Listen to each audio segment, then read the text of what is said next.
Chapter 4. The next soul was of a 60-year-old wealthy businessman who had died of a heart attack. Death helped him off his bed. As he got up, the man looked back at his dead body.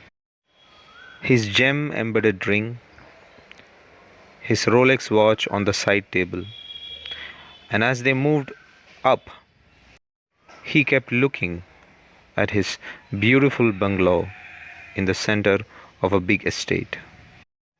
He wished he had tears to cry. This is unfair.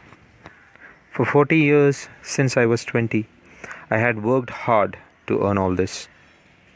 I studied well, was always good at everything I did.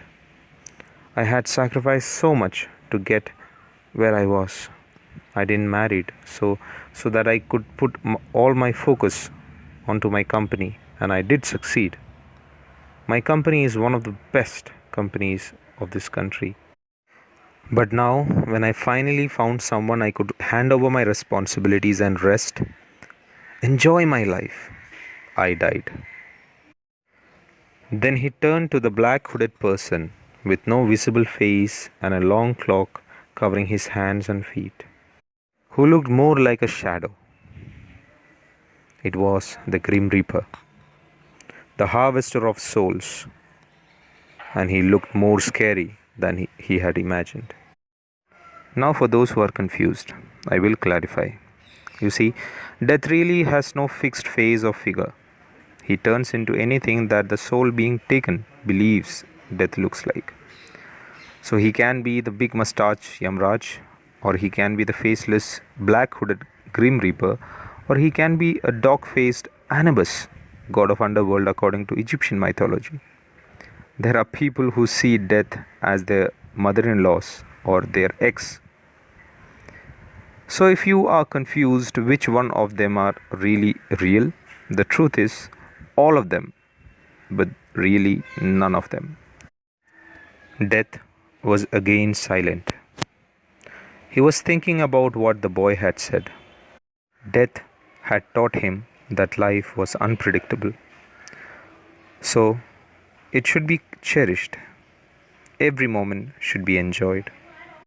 His words had made Death feel a little good about himself and about the job he did. I should have talked to them earlier, he thought, and turned to the man and asked, "What did you learn from your death?" The poor man was terrified. There was no face but darkness inside the hood, and from that darkness he had heard these words. He got scared and started thinking. I was alive, but I wish I had lived a little more. I had everything, yet I kept searching for more. I never regret my love for work or my company, but I shouldn't have distanced everyone from me. I loved all my possessions, but I wish I had shown some love towards the people around me. Now, as I am dead, I left behind my money, my car, my property. But I wish I had left behind some people too, whom I could call my own, and who would shed some tears for me now. I had investments all around the world, but I wish I had invested a little into relationships too. Death has shown me that in life, successes aren't complete until you share it with someone you love and care. People are more important than possessions. A few good memories at the last moment of your life are worth more than any money or power in the world.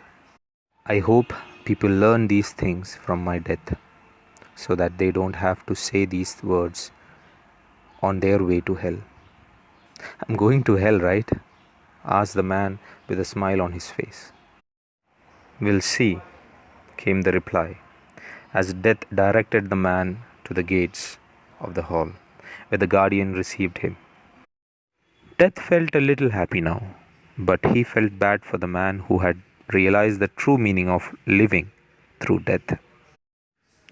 Your living should always have others involved, others whom you care for, or those who care for you. It can be family, it can be friends, it can be strangers, or even your pet dog. But there should always be someone you have memories with and who will remember you even after you have kicked your bucket around here.